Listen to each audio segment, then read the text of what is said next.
Hi, and welcome to a very special episode of Embracing Marketing Mistakes. I'm Chris Norton, and alongside me, as always, is the one and only Will Ockenden. Hi, everyone. We're thrilled to have you with us for this milestone, our 50th episode. Can you believe we've made it this far, Chris? Whew, well, it has been quite the journey, William, hasn't it? We've had some incredible conversations, learnt a lot, and let's be honest, shared more than a few laughs at our own and yours expenses along the way. Absolutely. And today we're doing something a little bit different. We've dug deep into the archives and picked out the 10 most memorable marketing mistakes from our past 50 episodes. We wanted to focus on some of the best lessons that have been shared, as well as some of the funnier mistakes we've had on the show. This episode is our way of celebrating how far we've come, but more importantly, it's a chance to reflect on the lessons we've all learned together. We've had a wide variety of guests on the show, and learning from each of our guests has been really special. And we've enjoyed being able to share this experience with you, our lovely listeners. Your support has been absolutely incredible. So thank you. We really mean it. And if you've enjoyed the podcast so far, we'd love it if you'd follow the show, drop us a like if you want, leave us a comment and let us know which of the top 10 is your favourite. You can let us know on X or anywhere. Just send us a screen grab. Let's dive into those top 10 memorable mistakes. Trust me, you won't want to miss these. I bought you a cake as well, Chris. Did you? you? Might have seen, yeah. What happened to the two candles They're in the all middle? lit. They're all lit. Do you want to blow the candles out? Is it 50 because that's near your age? Well, we all know you're nearer to 50 than me, but I knew you'd go say on. that. And, do you have to blow this out? There we go. This is a COVID nightmare. So, yeah, thanks for 50 episodes, 50 hours of podcasting, Will. How's that felt? Tiring, isn't it? Quite honestly. If you could just edit that. Can we loop that? We just went... Literally. I'll speak for all of us. So at number 10, Chris, we've got Lisa Thompson, who had a whole plethora of fuck-ups, including falling over in a pitch, which I can't say I've ever done myself. Let's hear what she has to say. The theme of the show is always about and we haven't asked you about yours yet. So our listeners like to hear where people have made a mistake and what they did wrong, because they like to have a little giggle and what they've learned from it. Yeah, so my attention to detail is not good. There was 2 events that we were supporting. Right. Where were they? One was in London and one was in Manchester. It was when we were working for the BBC, and it was for Asian Network, and there was 2 Mellors, so we were buying out of home around it about the coverage, and all of the out of home had been booked in 2 cities but for the same dates. And I remember having this stomach drop moment where I looked at it and was like, I'd signed it off and was like, oh, it's not on the right dates. Things I've learned is always check your schedules, or if you're not very good at it, get someone else to check it. But also, actually, it was completely fine. I actually think it ended up being really beneficial because the media owner sorted us out like value and was able to make it work. So always have good relationships with the people that you work with. I usually also, other mistakes come from like not learning how to like keep my gob shut. Can't relate to that at all. I also can't hide my face. So I think there's been lots of mistakes where I've said the wrong thing to the wrong people. The lesson from that is where you say the wrong thing to the wrong people and it gets back to people, is actually think about who your people are at work. Like there will be times where you need to have a rant and like talk about something, but find people who you can trust with that information, like who can do it. Exactly. Oh, the other it's not a mistake, but I did once fall over in a pitch. Please elaborate. Bad. Go on, explain this. What did you do? We were pitching for a fashion brand and I bought these like shoes from there that had a heel on. We were stood up presenting and we were in like a kind of quite a long room, and I'd not got my space and I'd like stepped back and somehow got into the wall and properly went. Very lovely guy who we were pitching to was like, can we just stop? Are you okay? And in my head I was like, I don't want you to stop. I want you to pretend you've never seen me fall over. Did you seamlessly continue from the ground? So I like got back up. I was kind of like half on the ground. I got back up and I was like doing so. The lesson there is like sometimes you only wear a heel if you're going to be sat down to present. Like it doesn't work well. Did you win the pitch? You don't win the pitch. I don't think it was. I thought you might have won. Unless they really don't like clumsy people, which if they don't like clumsy people, I'm very clumsy, so it was right. But yeah, I did spectacularly deck it in a pitch. So a whole menagerie of there. Yeah. So yeah, that was good. I actually think when you make those big mistakes, it's really important because you learn not to do it again. So it's actually really good to make mistakes. So Exactly. You will, if you've made an error with something like a schedule, you'll always check it. I had a guest recently. They were quite a big guest, and they were going to come on the show. And then she replied to me and said, "I've never made a mistake at work." And I was like, "You definitely have." You're not trying hard enough if you don't make mistakes, are you? You're not pushing hard enough. No, like who's never made a mistake? But you're right. You've got to be making mistakes to learn, haven't you? And that's the whole kind of purpose of this show. In at number 9, we've got a story from Paul Sutton, who is the podcaster from Digital Download, who shared a fascinating and very emotional story about what happened when he tried to create an online pet store. And it was the first time he'd ever told the story, wasn't it? So let's listen to what he's got to say. So why don't you tell us then? This is the bit that's quite interesting. So then you set up a luxury pet accessories business with your wife, a brand concept called, and you can tell us what it was called and what it was about. No, you go for it. It was called the Pet Extraordinarium. Extraordinarium. I can't even say that. Extraordinarium. Good, yeah. And imagine spelling that on a website. www.petextraordinarium.co.uk. Is that the first problem?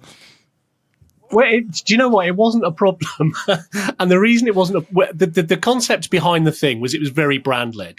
My background, like we talked about, was in creative and branding and stuff, and we had this concept. I don't know where this name came from. Just brainstorming weird stuff because we wanted something that was weird.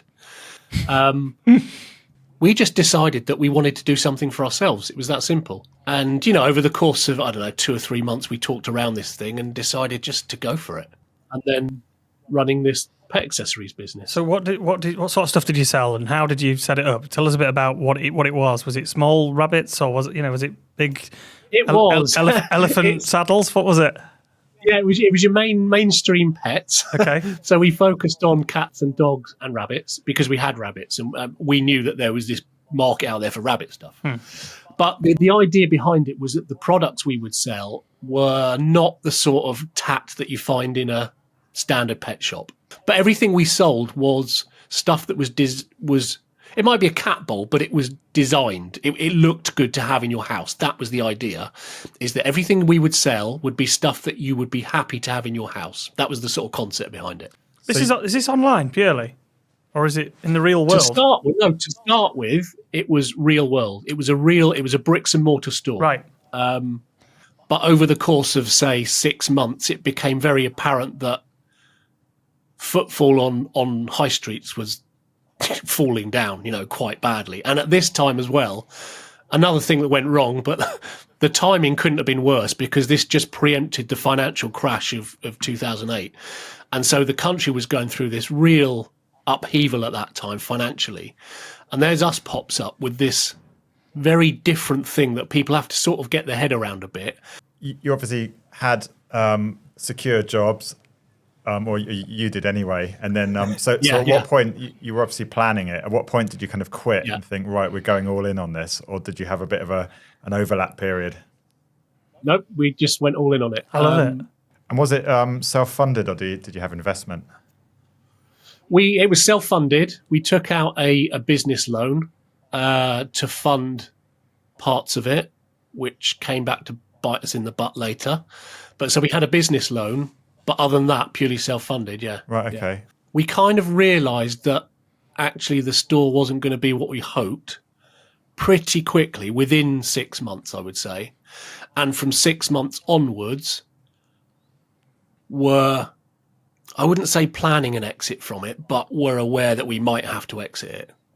Which sounds like way too early to be thinking that stuff, but to your point, why continue to do something if you know it's not working? That's just insane. So during that time, yes, then we set up a website to sell e-commerce. Family business, self-funded business in the context of the global financial crisis. Good timing. What was your state of mind like after kind of 6 to 12 months? It must have been enormously stressful for you guys as you kind of realised it wasn't working. And I do remember actually, in that last quarter before we shut the shop down, there was the odd week where we literally had 30 quid to buy groceries and stuff for the week for the two of us. And that was it. That's hard. It was tough. It was really tough. We went through a tough patch in the time before we closed that down. And then once we decided to close it, we had to try and negotiate our way out of the lease with the landlord, who was having not a lot of it. Standard landlord.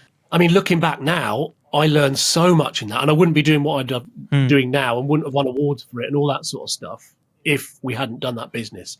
But it's difficult. If I was to go back and say, would I change that?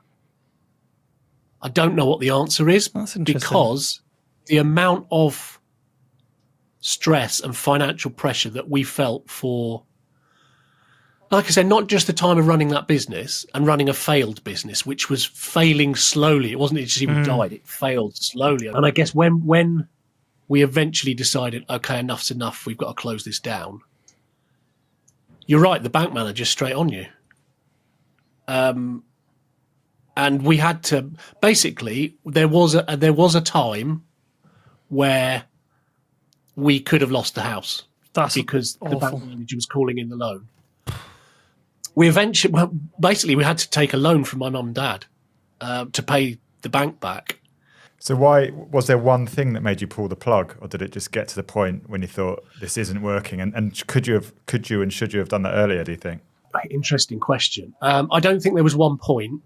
It was a slow creeping realization. You know, all of those things together was just this dawning that we can't go on like this forever. Something's got to change. So eventually we just came to the decision that we've got to move on. We've got to put this behind us. So number 8 is our very own Vicky Murphy. So she told us the story about an app she launched on a Friday at 5 p.m. And then she went out to celebrate the launch of the app, and something went terribly wrong. Ouch. So what we didn't cover, though, and what we would like to cover with you, Vicky, is over the years you've done various campaigns. What's your biggest professional fuck-up, would you say? Yeah, I was thinking about this. I've had quite a few. I don't know how many I could admit to. For legal reasons, allegedly. I've got one that gives me trauma, so I thought I'd share that with the class today. Okay, go on then. So we were running a campaign a couple of Christmases ago for a high street brand, and it had been a fair few months of torture, really. There was a lot of planning, a lot of travelling the UK, filming different content. There was loads of different elements of the campaign, one of which was to develop this app that was going to go live just before Christmas. It was focused on product. And so we'd worked with another company to develop that app. And it'd all been counting down to launch day, got to the Friday, 4 p.m. launch. Everything went live on the website. The app was launched. All of the video content looked great. So as a celebration with the team, we worked above a Indian restaurant at that time. So we were like, right, we'll go for a curry. Friday night, campaign's launched at 4, everything went well, went downstairs, and everyone knows that I have one drink and that's it. I can confirm that's true. One drink wonder. So I started drinking, and at about 7 p.m, when people were balls deep. Can I say balls deep? No, you can't say balls deep. Balls deep in the chicken boona. I just started getting message after message that the app wasn't working. It wasn't doing what it should supposed to be doing. And at this point, I was really drunk. And it all fell on me. I don't know where you were, actually. I think I was actually there. No, I often question where you are in my time of need, and you were not there. Okay. And I just remember it was awful. I didn't know what to do. And I had no one to help me, and I ended up crying in the toilet. And I think about it often. I do think you didn't feel that I was there to help you at 7 o'clock drinking alcohol. And I know. Was this on company expenses, by the way? Probably, yeah. That's so where you were crying yeah. on company expenses. So what did you learn from that then? Probably don't celebrate too soon. You know, it had been, like I say, tough few months. Everything it was all pent up. We thought we'd launched and it was a success. And how did you resolve it then at 7 o'clock? Paralytic? Oh no, it took all weekend. It was a back and forth. You know, it wasn't a one solution wonder. It took a while. So Monday morning, how did the app look? Great. It's sorted by then. Right, great. Yeah, it was great by then. And we were on the countdown to Christmas. So an award-winning campaign in the end anyway. Yeah, but that is probably one of the times that I think about often. I actually thought that your biggest fuck-up was going to be when you said to me, you were going to help me move. And I said, can you just carry this? I knew you'd bring this up. I said, can you carry this screen? And she said, yes, I'm not a fucking idiot, Chris. And then dropped it on the floor and it smashed into a million pieces. And then again, you started crying, didn't you? But I did support you there, and I would support you every time. I don't me. You bring it up all the time. Okay. None of us are perfect, Chris. You just need to remember that. I realise that. Flying up the charts in number 7, we've got a story from Gareth Turner, who created a coat made from human hair. Will has worn it. I have one. I'm wearing it now, actually. Okay. Under my shirt.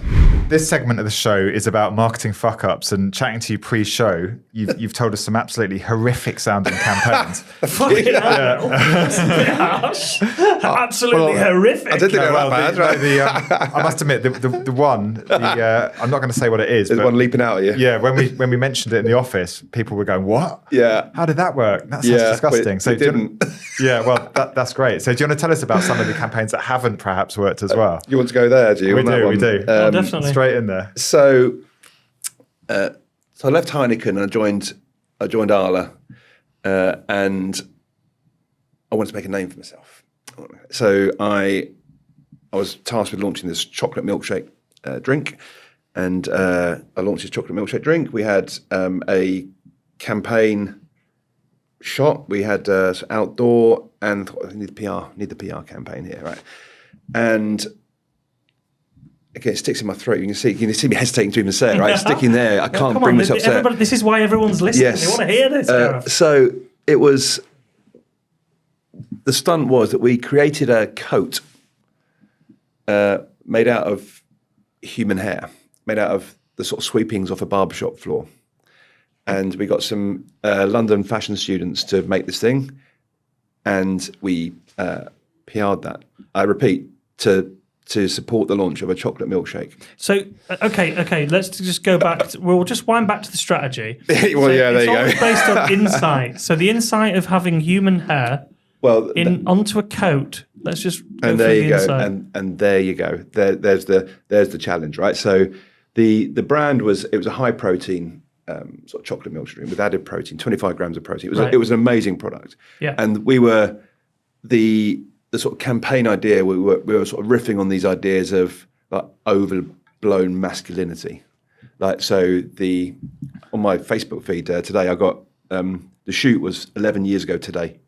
And there's pictures of me. I can say I've never looked cooler than the moment of me in this coat and sort of a big long fur coat. Can we get that picture? It wasn't in that coat. Good Lord. Have we got? Is that picture on the internet? It's not the haircoat. We're going to get that. The haircoat. I've given you a link to the haircoat. Oh, let's take a look at that. Yeah. There's but it's overblown masculinity was the idea, and we had like a guy like holding a lion, like looking strong, like this sort of perfume ads and sort of there's a riff on those sort of things, right?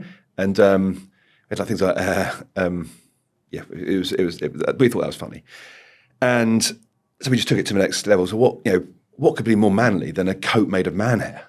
And so that was the thought progression. But I come back to your point. There was no insight there. So why did that not work? Well, I think a number of different reasons. I think it was overly complicated. It was so many layers to that onion that you had to unpick to understand why we'd done that thing. That it wasn't executing an idea. It was a thing that we thought was funny, and I've since learned that's not probably good enough to put out in the real world. And finally, a fundamental of marketing is if you're talking about a food, it needs to be talking about taste, you or at least not going against taste, and it's not undermining taste credentials. So you put all those things together. I didn't adhere to the fundamentals of marketing, and that's why that thing. Hence the name of the show that you've given us. Yeah. So that. So how was it met? So you used this as a PR hook, did you? So what was it met with indifference or confusion or? No. It was. What was the title? That was my question. Similar to what Will was saying. What was the title of the release? I can't remember. I'm trying to connect the two dots, like human hair. Well, I'm just looking here. The news article from 2013 was Manly Milk Company creates human hair fur coat. That's a very functional headline, isn't it? Yeah, isn't it? But there was like the son of shit in there's a sort of guy, sort of like in this haircoat. But it got some traction. Right. So So it worked then? Well, not. But it's so it complicated. wasn't good You're traction. right about the link. too many It was layers. discussed. It was and discussed. The moment you've got to explain an idea, it's too complicated, isn't So it? I'm there at the first however many months, 6-7 months into my job at Arla, and I get a call from the global head of PR. Goes, Gareth, I've got CNN from Japan on the line. I go, oh my God, what have I done? What have I done? I'm just trying to do good stuff here. And he goes, yeah, don't worry, mate. I'll sort this out. They want an interview. CNN want an interview with you. Okay, I can't do this. So number 6, a personal favourite of mine was Greg Matsky, who was a great raconteur, wasn't he? Absolutely brilliant to talk to. And he told us the story about his client that went on national TV in America and revealed a jaw-dropping secret that left him reeling. This gave me personal nightmares, head in hands moments when I heard this. Enjoy. Years ago, as a young man, I get a call. There's a new business in Lancaster, Pennsylvania. Lancaster, Pennsylvania is the epicenter of the Amish sect. And a business has found a recipe for a hand-rolled soft pretzel. And they need PR because they're franchising. So I get on my horse and I go out. And I meet with the marketing director, which just hired. And I was joking about my horse, but I go and I just had a great vision of you just getting on your horse. That is a vision, yeah. Right. He's from the regular world, and he sits me down. He goes, now you're going to meet Ann Byler, who owns the business. And Ann's story is simple. She's very religious. She's a former Amish person. She didn't join the sect, right? Very connected to the community. And she's an evangelistic Christian, evangelist, right? Which is the path often for those who leave Amish. And she's going to meet with her. If she likes you, you're on board. So we go to the meeting. We talk a little bit, and this is a whole different world because the Amish never want to come forward, right? They're not evangelistic. They don't want you to join them. They don't have any kind of propaganda. They're just a quiet people, confident in what they believe, and they don't really care about the rest of the world. And so she's explaining, I really don't want this. I don't want to be, they believe that the nail that sticks up the highest is knocked down the hardest. So, I'm a PR guy and I'm supposed to promote her. And I go, well, Ann, we'll be sensitive to that. And she's like, great. So then she goes, all right, we have to go to lunch. So I figure we're going to go to a restaurant somewhere. We get in our cars and she takes us down this country lane on a farm where her mother, who is Amish and still lives on the farm, has been making us what they call supper, is their lunch, all day long. And there's all these Amish. I mean, it was some of the heaviest food I could not consume all this. There were carrots and butter, and there was beef, and there was poultry, right? So I come on board, and she calls me in and says, I have a favor to ask before we get started. And I go, sure, what? She goes, I would like to appear on the 700 Club. The 700 Club was run by a guy named Pat Robertson, who was a big-time Christian evangelist who ran for president of the United States, right? And this show was over the top. But it was her dream, and she was going to come out with her story. Her story is that she was working in a booth one day, and she got a flour delivery, and it was the wrong flour, and magically, spiritually, this was the perfect ingredient. It made the perfect pretzel, and there were lines out the door and people wanting to franchise her business, and she was touched by God at this moment. That's her story, right? So, and that's, the purpose of the 700 Club. It's a nice story as well. Oh, that's great, Ann. It's a wholesome story, right. Isn't it? So I go, yeah, I think I can do that. I mean, everything seems to align. That's what they cover. Pat Robertson's running for president. I have no doubt he'd like to get into your checking account, so I think I can make this happen. So sure enough, we secure an appearance on Pat Robertson, and I go down, and she has her whole crew come down in a black van because the Amish, those who've left the Amish don't even show chrome on their cars sometimes. We go down, I'm in the audience, and beforehand she goes, now, Greg, I have to tell you, I'm going to give testimony today. And I go, testimony? We didn't talk about that in media training, but I figure that's her telling her story. I go, well, you have a great story. She goes, no, I'm going to give testimony. I have no idea what this means, right? So I'm sitting in the audience and I'm all excited. This is a big score for me. I'm a young guy and I'm all full of myself. And so they come back to the show and Pat Robertson does a preview before the commercials. And he goes, next up, a miraculous story of a woman who was given a recipe that has launched an empire and how she walked away from the devil. I'm like, the devil? What's the devil? There was no devil. I'm looking around like, what's the devil? Right? So they come back and they start the story. And she tells, I've been very fortunate. God gave me this recipe for hand-rolled soft pretzels. I have 100 franchises now. And he goes, that's a miraculous story. And now tell us about how you walked away from the temptation of the devil. And I'm like, the temptation of the devil has no place in this story, right?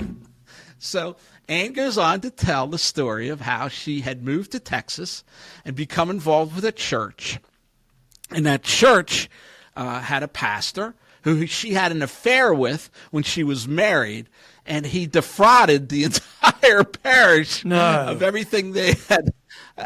And I'm sitting there like, this was my shot, and it's totally destroyed. Like, why? You didn't. Why? So she comes up after the fact, and she goes, "How'd it go?" I go, "Anne, I thought you did good, but the whole backstory of the defrauding parishioners and sleeping with the pastor, we didn't. What?"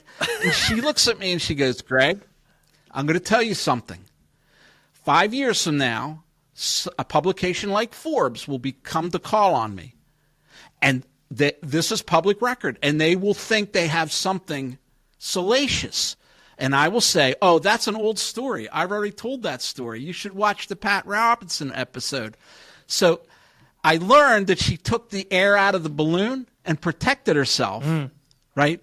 Where I couldn't even put it together at that point. So is that a fuck up? It was on my part because I didn't know what she was doing, and I didn't understand the value, right, of putting bad news out sometimes. And I think that's the takeaway, that if you put bad news out, it can never be used against you in the future. Yeah, and that's what I learned from Annie Ann's hand-rolled soft pretzels. She sort of schooled you in how to do PR there. She sort of took the worst thing possible and shared it first. So nobody can ever come back, like you're saying, and get her again. Brilliant move. And it's a hugely... I mean, I was looking up the company. There's something like 1,200 franchises now, isn't there, globally? It's a hugely successful business, isn't it? It's just... In at number 5, we have Megan Williamson, who told us all about her mistake when she hired a Facebook Meta expert and invested $25,000. The result wasn't quite what she was after. This show is all about marketing mistakes. So I made a huge financial mistake, but it was also a bad... I lost $25,000 early on in my business hiring a Facebook ads expert. I'll do air quotes around the word expert. And we ran ads to a brand new funnel that we had never tested, that had not been tested organically. So from a coaching perspective, but also about my own business, I think it was really embarrassing for me because I think I know a lot, and I generally make risky decisions that are safe. Like losing $25,000 in 3 months, thankfully I was in a position I didn't, it's not like I couldn't afford to pay our mortgage, or we didn't lose anything, but I was licking my wounds after that. And I realized the biggest thing I learned was don't run paid advertising to a funnel you haven't tested organically. Do not outsource something until you have enough understanding of it to ask the right questions.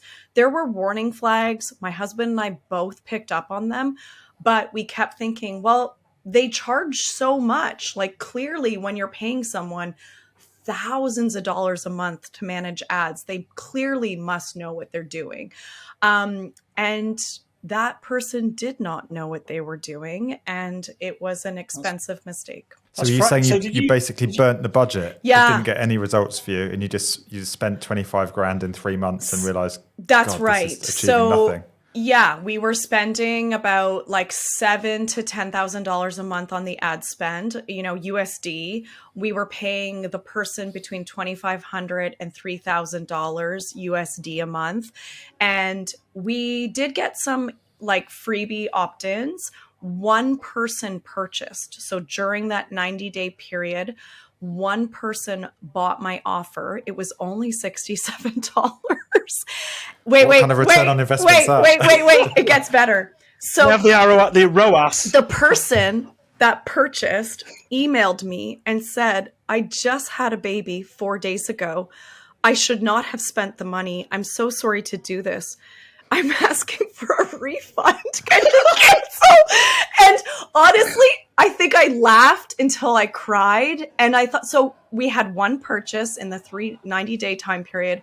They asked for a refund after 4 days because they had just literally, she got out of the hospital and asked for the refund.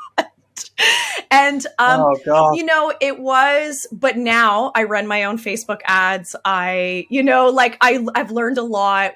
Now when I hire, my husband and we have a lot of questions we ask. We love outsourcing and hiring, but we scrutinize. I took this person as a referral. I thought if my friends are doing well with them, well, I love some of my friends, but they don't know as much as my husband and I do about conversions, events, about ad spend. So anyways, that definitely led to some major trust issues.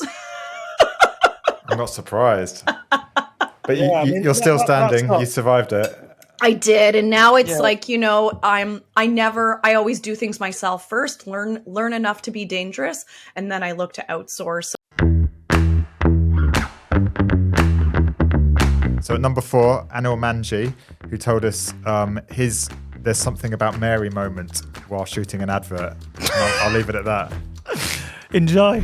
You've put down a mistake here about a TV ad, which has made us laugh. I'm very interested in this. Yeah, this one's a little bit gross, so apologies. I was working in the world of hair care, and we were launching a new conditioner campaign. You'll often take a shot from another TV ad or an older TV ad, so you don't need to reshoot everything. So if I've got a new advert with a brunette, I might talk to my American team and say, okay, do you guys have anything that we could use?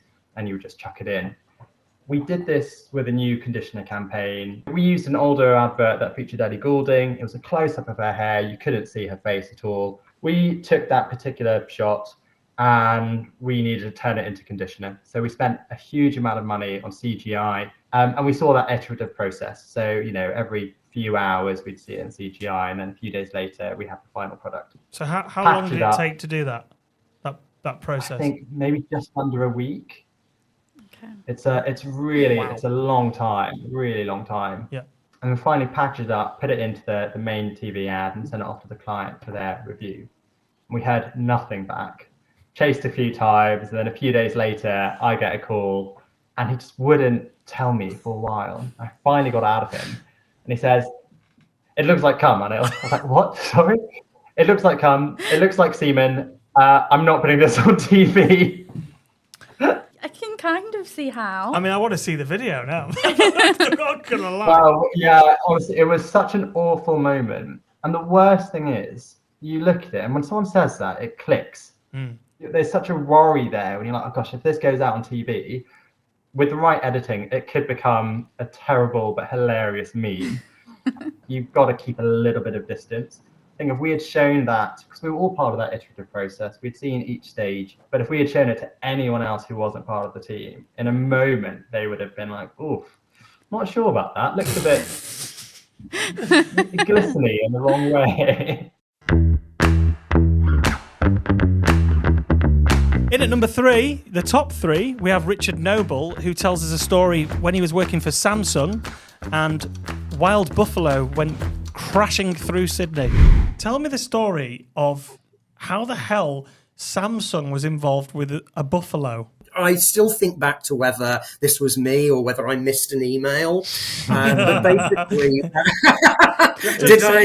responsibility. Easily done. It turned out that I think the global team at Samsung were doing a shoot for a global ad campaign in Sydney. No one at Samsung Australia sort of knew about it. I got a call from a journalist colleague, well, a journalist friend, he called me and was like, do you know anything about a Samsung video like ad shoot that's gone wrong in this park? And I was like, what? No, what are you talking about? We're not doing any shoots at the moment. And like, meanwhile, I was sort of like on the phone, like frantically,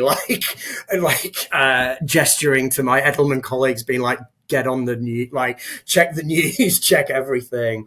And he was like, well, because basically there was an animal handler, there were 2 buffaloes in the park. Still to this day, I have no idea what the creative was. And I want to know what the link is with water buffaloes. Yeah, I know. I still to this day don't know what it was. I assume it never went to market in Korea. Because it was for the Korean market. And I mean, if you're ever in Korea, the ads are like incredibly creative, but like pretty wild. So anyway, the animal handler lost control of the buffaloes that went charging off down the street in Sydney and into a suburb called Newtown, which has like a great high street. It's called King Street in Newtown. And so, like shopkeepers were like, why are the 2 fucking buffalo like charging down? So anyway, this was being recounted to me. The television was going on in the meeting room that I was in while I was on the phone to the journalist. And like, there was like a helicopter shot.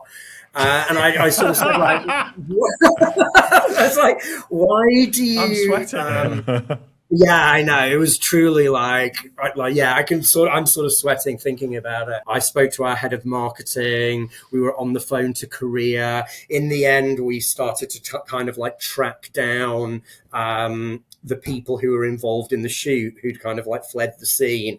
And I sent my like PR manager to their hotel to sort of prevent them leaving, because like the media were like scouring the neighborhood to try and find anyone involved.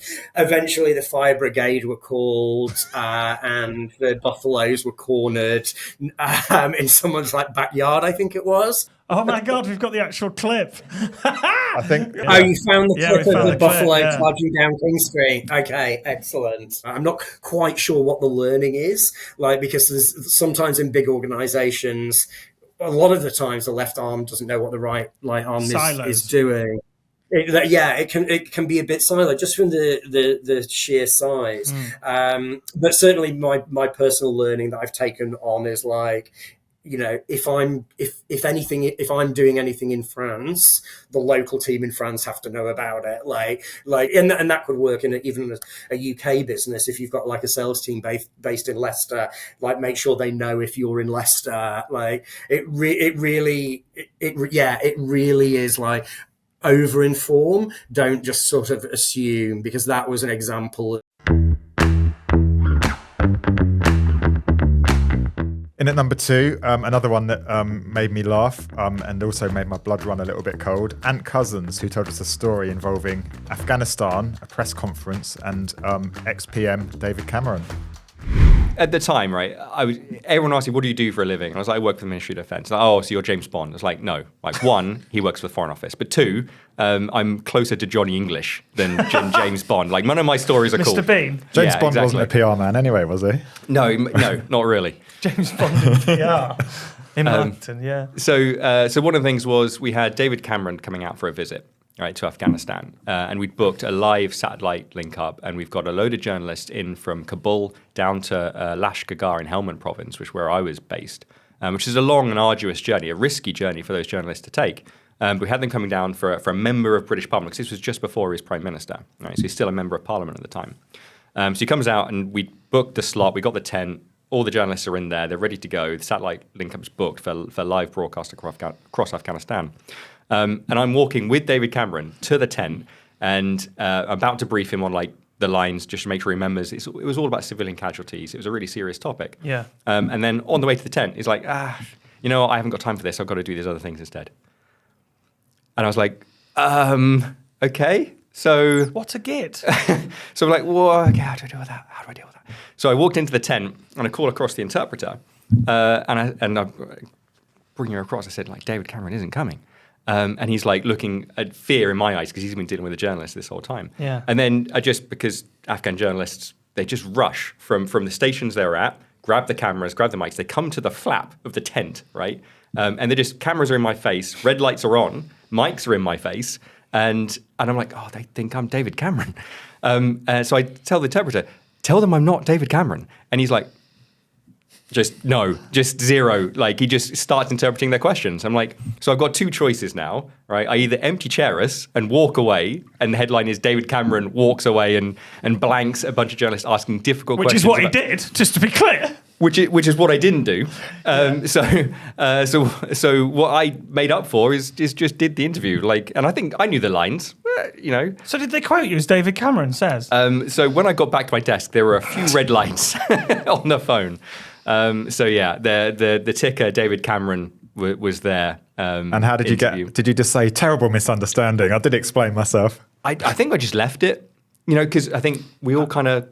To Afghans is kind of like the reason they thought I was, even though I had a beard and a shaved head, they still thought I was David Cameron. I'm like, they're not going to. It doesn't matter. That's the image I've got of David.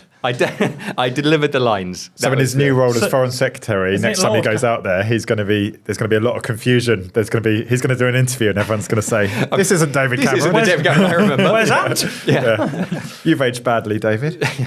Anyway. Okay, so thanks for that. Great story. And in at number 1, Ken Robertson, formerly head of mischief at Paddy Power, and when he tried to organise a basketball game, he got into trouble with the EU for organising it in the palace of a certain Kim Jong-un. And Ken was brilliant, wasn't he? The stories and the campaigns and the fun he had at Paddy Power, lots and lots of. That is a must-listen episode if you like Paddy Power. And the guys ended up kind of celebrating the success with Rodman and Rome that night. You could imagine how that turned out. But along the way, Rodman explained what he was up to in North Korea. And anyway, quite quickly, we realized there's a very big idea here. So Rodman flew back. We flew over. We met him and his team a couple of weeks later in Chicago. And we hatched a plan. Apparently, Kim Jong-un wasn't a big fan of the Harlem Globetrotters. He thought it was not authentic basketball. He was a bit disappointed with it. So we came up with this idea jointly with Dennis Rodman to actually bring a US team to play a North Korean team. It would happen the following January in Pyongyang, which tied in with Kim Jong-un's 30th birthday. Paddy Power would sponsor it. Paddy Power would bankroll it. Everything was on course until December the same year, so the month before the event was supposed to happen. Kim Jong-un just went on a very unexpected purge of his government. Now, usually a purge ends up in people losing their jobs. Unfortunately, in North Korea, a purge means people lose their lives. And he essentially killed half his government cabinet. This was reported around the world.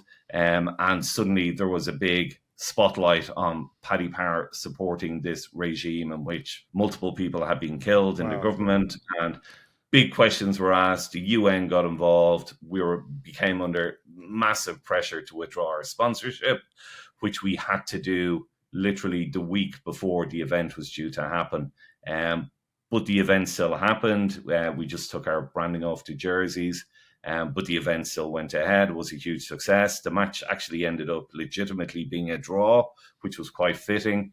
And, 6 months later, a couple of American hostages who had been imprisoned in North Korea were released. So in a very unlikely set of circumstances, I would like to think that Paddy Power in some way set in motion a chain of events that actually led to something quite good and quite positive in terms of prisoner release. Is there a stage in a campaign like that when you think, this has got out of control? And, were you worried, the UN getting involved? Are you thinking we have gone too far now? Yeah. That was one of the few that I literally lost a lot of sleep over. That was a good mix of fuck-ups, wasn't it? I mean, one thing worth mentioning, we love people to be kind of candid and share their real terrible mistakes when they come on the show, don't we? Yeah, and I think we've had 50 guests, so to pick a top 10 has been really difficult. We've had some from funny, some are really amusing, and some are quite serious. And so the honesty are the ones that I really enjoy, where people are open. I love the story from Ant Cousins when he just basically had to do the press conference in Afghanistan. That was horrendous. Like, fair play to him. But there's so many stories in there that are quite entertaining, and you can learn a lot. And if you don't learn a lot, at least you're entertained. Well, that's the thing, isn't it? Each of them has got specific lessons, I think, that our listeners can learn from, and whether it's escaping water buffalo in the Sydney CBD or King John Un, lessons all round. I mean, not everyone's organised a basketball game in the Palace of Kim Jong-un, but if you have got a mistake that you've done, right into the show, because we want to hear from anybody who's got a mistake and they want to share it, because it helps other people as you've all listened to this, and hopefully you found it interesting. What was yours favourite, Will? Which was your favourite? Well, I liked Megan's just because, while it's maybe not as extravagant, spending $25,000 on meta ads mistakenly, we've all been there, haven't we? And I think to a lesser degree, we've all accidentally left ads running over a weekend or miscalculated the spend, and I think that rang true with me. Yeah, I quite like the idea of wild buffalo running through Sydney, though. I mean, that is quite a bit of a problem. And somebody from the press calling you and going, "Is this your ad that you've been filming?" No, it's definitely not us. It's definitely. Is this us? Is it? No, definitely not. Definitely not. That was. There's some moments in there that actually give you anxiety working in PR and marketing. Absolutely. So yeah, thanks to all the guests that have shared it, and thanks to everybody that's been listening. If you like the show, please give us a review. Everybody says that. We really want to read your reviews, and we'll read them out on the episodes. If you could leave us a review and tell us what you think. And if there's a subject you want us to cover, let us know, because we'd love to know. And here's to another 50, Will. And the bar is set high with the fuck-ups, isn't it? So, we challenge you to top those.